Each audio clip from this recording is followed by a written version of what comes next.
Lampu jalan umum di Jalan Zainal Abidin Pagar Alam Bandar Lampung padam.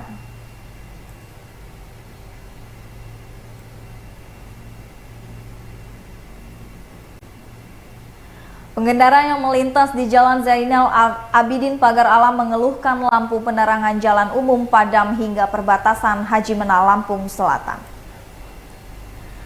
Rahman, warga Raja Basa Jaya, merupakan pengendara yang sering melintas di Jalan Zainal Abidin Pagar Alam kepada Tribun Lampung Senin 27 September 2021 mengaku mengeluh karena pemadaman lampu jalan tersebut.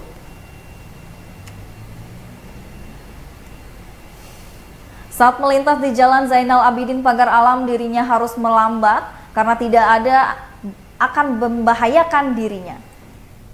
Berharap kepada pemerintah kota segera dihidupkan lampu jalan ini sebelum adanya korban yang berjatuhan.